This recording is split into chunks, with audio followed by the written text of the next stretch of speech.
You are listening to the Network Marketing Mindset Podcast with Deb Erickson. Episode 13. Do you have what it takes to be a strong and successful leader? Welcome to the Network Marketing Mindset Podcast, where you'll learn how to transform your mindset and achieve massive success in your network marketing business. Here's your host, business mindset coach, Deb Erickson.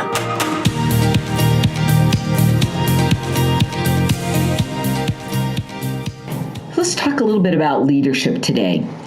Now, leadership is a really interesting topic because most people kind of think you just either are born a leader or you're not a leader. And I want to tell you there's a third option, and that is you can develop high quality leadership abilities. And that's what we want to talk about today. So that even if you weren't born a natural leader, you can create the kind of leadership that's required if you want to be massively successful in our industry. All right, so I'm going to ask you a couple questions. Number one, do you currently have leadership skills? And if you say, I don't know, I'm not sure, let me ask you, turn around and look behind you. Are people following you?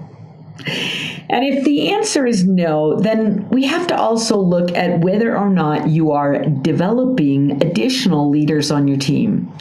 So in order to develop additional leaders, you really have to have time, patience, and a proven system.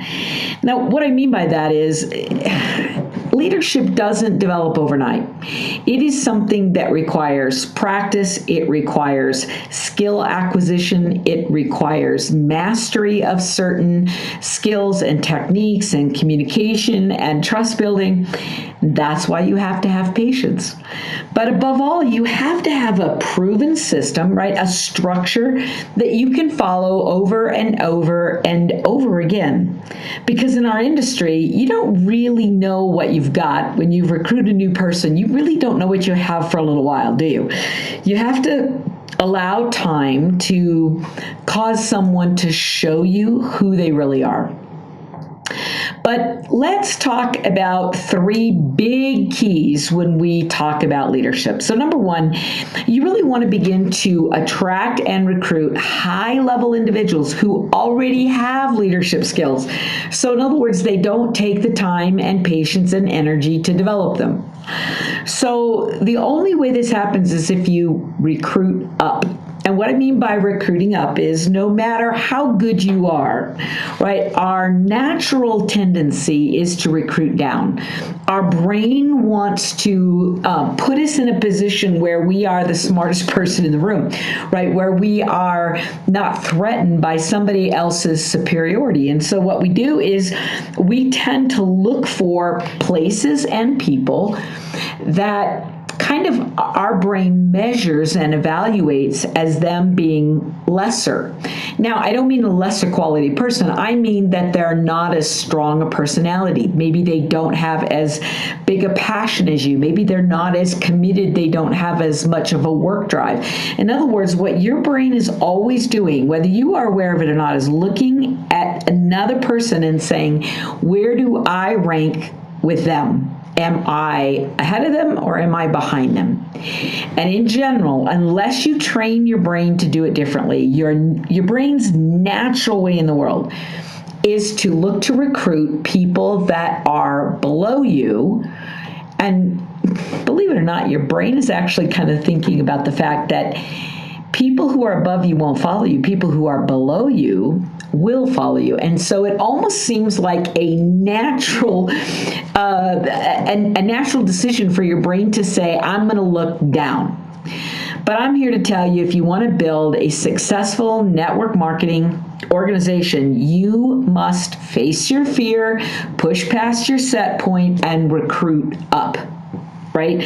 So the real solution here is that we have to elevate our own personal confidence and our own leadership identity and ability so that we can recruit up. All right, now here's key number 2, is that you're really going to need to develop the people you have. So step one is attract and recruit higher level people.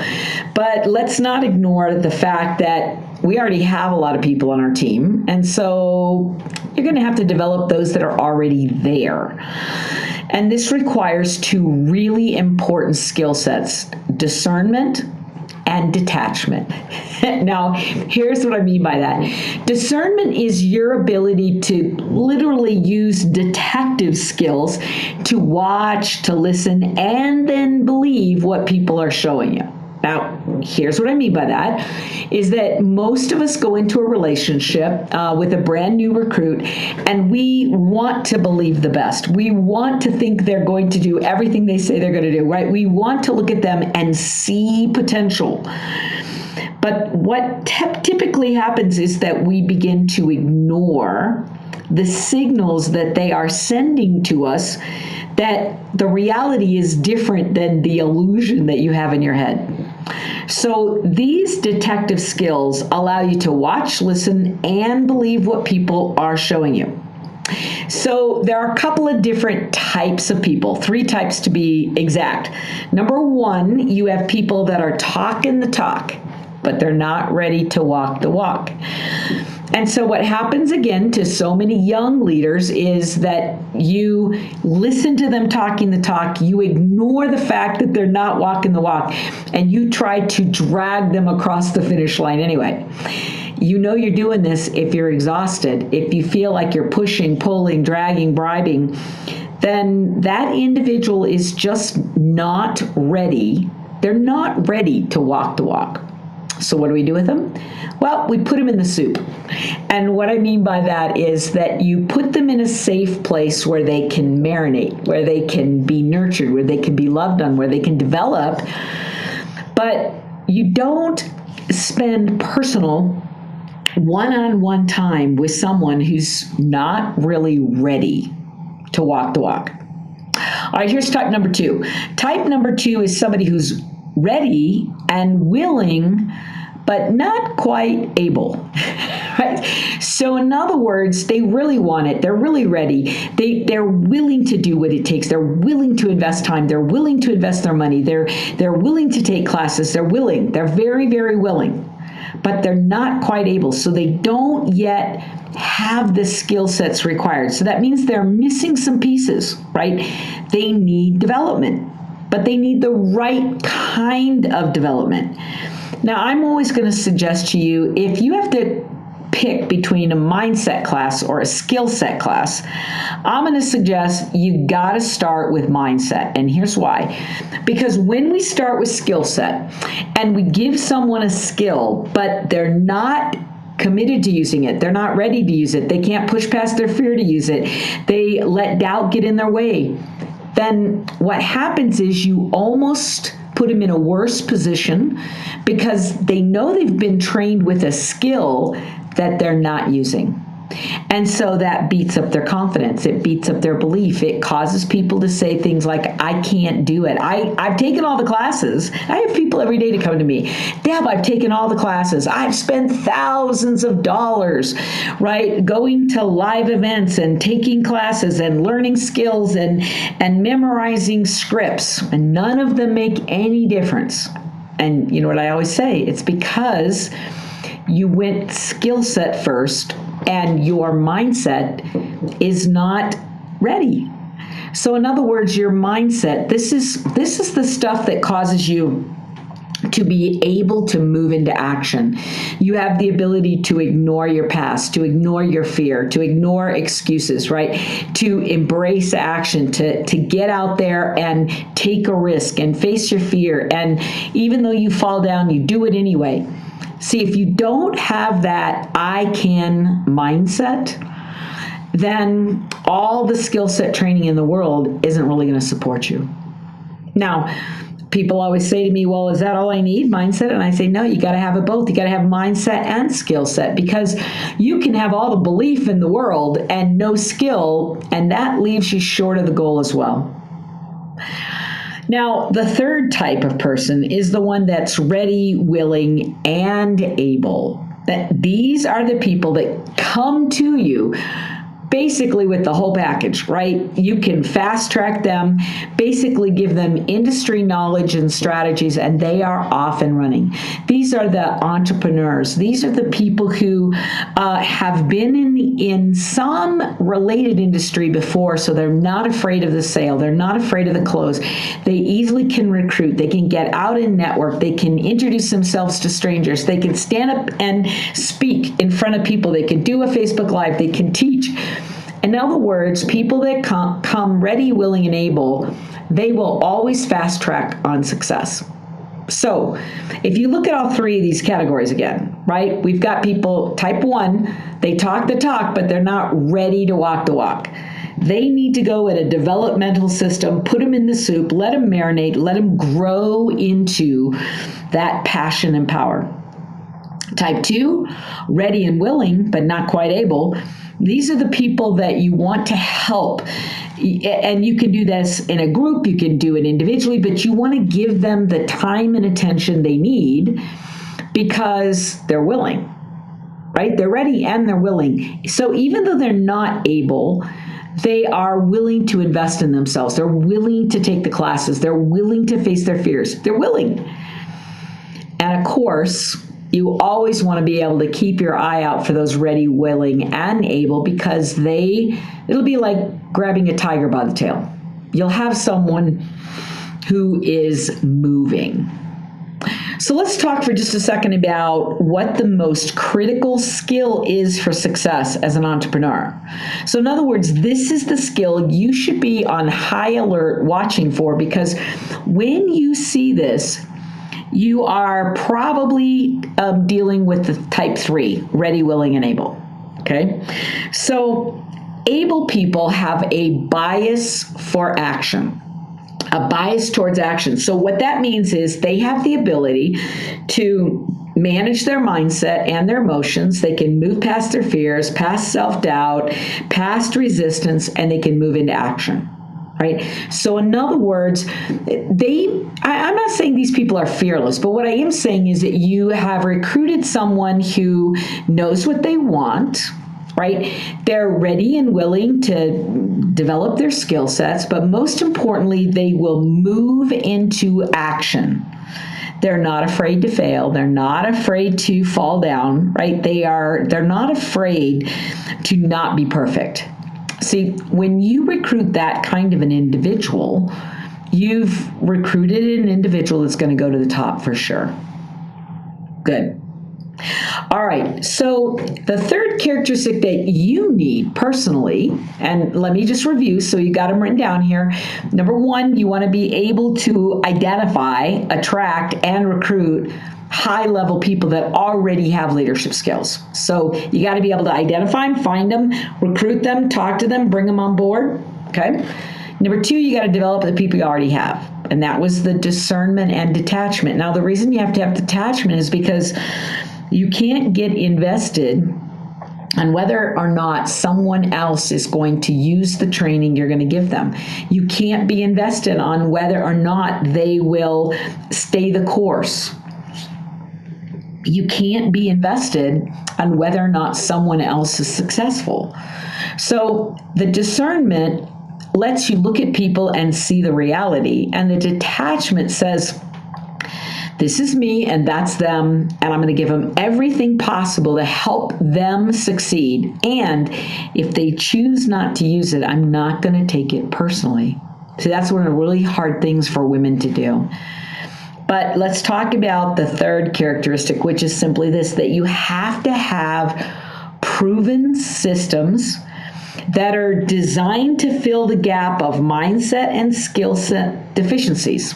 And we need to do those together, guys. We have to bring them together. And you know why? Because adult learners really only learn in context. In other words, they have to have a frame of reference.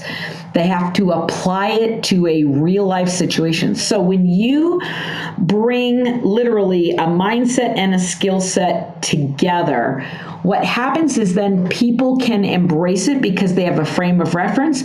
They understand it. They can apply it to something specific, and then their growth becomes exponential. Got it? Now, finally, I want to talk about the fact that we as women have got to deal with the unique capabilities of a female brain. You see, men in our industry, they love to compete, they love to acquire, they love to win. It's survival of the fittest. It's all about logic and linear thinking. That's how they're wired. And you know what? The industry was created for them, and so it matches those things. It's about force, it's about numbers. And yet, did you know that 80% of the sales force in network marketing are women? And so here's the truth. About 80% of the people in network marketing struggle with the very design of the industry. See, women's brains are wired more for building relationships, for creating community, for nurturing literally everybody, for developing people, for growing people, for leaving nobody behind. And so what tends to happen is women get in and we want to make sure everybody wins and everybody gets to be successful. We don't want to leave anybody behind. And if anybody doesn't hit their potential, we take it personally because our purpose is about creating these relationships, and our identity is about nurturing and growing individuals. You see it? So when we talk about a proven system, what we're talking about here is a system that allows a woman, right, to identify her mindset or skill set deficiencies and learn in a way that matches who she is as a woman, who she is as an adult learner, her natural skills, and literally helps her fill the gaps so that her business can again be successful. You guys got it? All right, so let's take a little quiz. And let's see how you do. If I was going to ask you, how willing are you to face your fears, take a risk, and try something unknown? How willing are you? So on a scale of 1 to 10, 10 is the highest you could be, the highest you could score in your willingness, and 1 is the lowest. Where would you score? Just notice your willingness to take a risk, your willingness to fail, your willingness to try something new, to push past your fear. Where are you? Okay, write that number down. And then I'm going to give you one more little quiz, and here's what it is. Where's your bias to action? So in other words, are you the person that the minute you get an idea, bam, you move into action?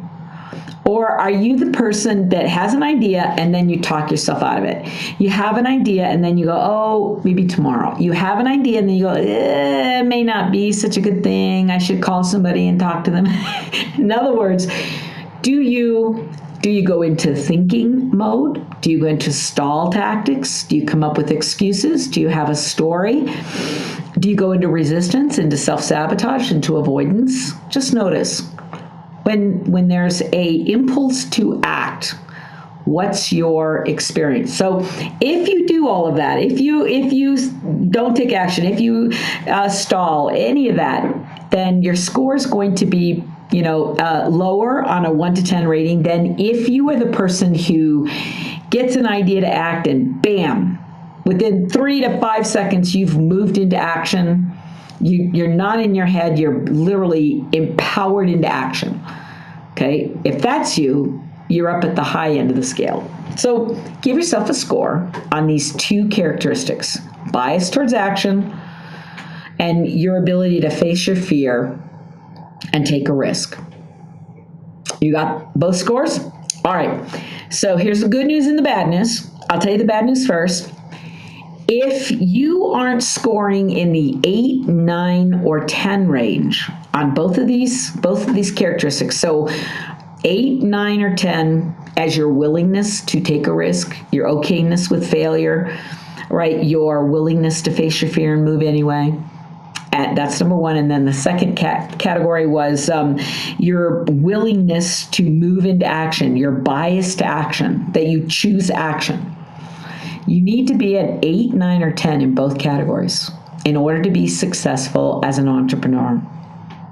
And there are so many studies, so much research that has been done that says if you're not an 8, 9, or 10 as an entrepreneur, you're going to struggle. If you're not an 8, 9, and 10 in these two areas, you're going to have to make some serious changes. If you're not an 8, 9, or 10, this is going to be a lot harder than it has to be. And if you look at people that are very successful in our industry, they are an 8, 9, or 10. So what does that say about you?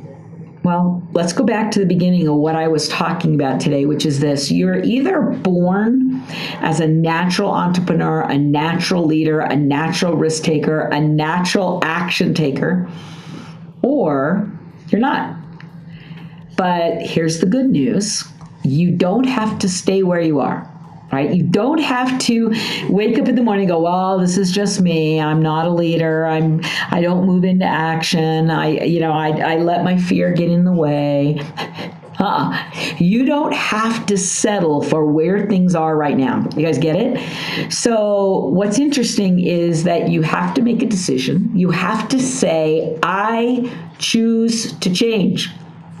And then once you've made a decision to choose to change, once you've made a decision that you will become a leader, no matter what, you're going to do what it takes to become a leader, to strengthen those leadership skills, then here's the really great news.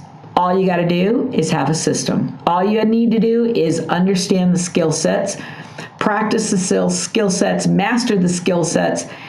And as you do that, guys, you can develop leadership abilities and leadership understanding, leadership qualities that make you a profound leader. So if you are sitting in a place today where you go, wow, I just don't have it, then I applaud you for recognizing where your skill set is today. But if you stay stuck tomorrow, and the next day, and the next day, and the next day, then you are choosing to fail. You are choosing to try to do this business without the basic skill sets that you need. So I hope from our conversation today, one of the things that you have gotten really, really clear about is the fact that you absolutely must heighten your leadership abilities. There's just no other choice. And if you've chosen that today, if you've said, yeah, that's it, I cannot continue doing what I'm doing and not mastering basic core leadership abilities and skills, if that's where you're standing, then I want to invite you to come and play with me, right? Come to a live event. I've got a great live event happening in Santa Fe, New Mexico in early December, and it is my leadership development retreat. Right? You will master leadership skills there. But if you can't come out and join us at a live event, then take a class, right? Jump in and join Gold membership and begin to take the classes that will help you build awareness, that will help you create a bias towards action, that will help you identify where it is that you're getting stuck, where you have limited thinking so that you can break free of that forever. You guys get it? And if you don't want to take a class with me, take a class with somebody, because guys, this is a non-negotiable. You either are a leader or you're going to starve to death. And what I mean by that is the business will starve, the business will shrink, the business will die if you don't master leadership qualities. Got it? Good. All right. I hope you'll come and join me. You can get more information about our classes and our live events at ICANinstitute.com. My name is Deb Erickson, and I want to be your business mindset coach. Thanks for being here. We'll see you next time.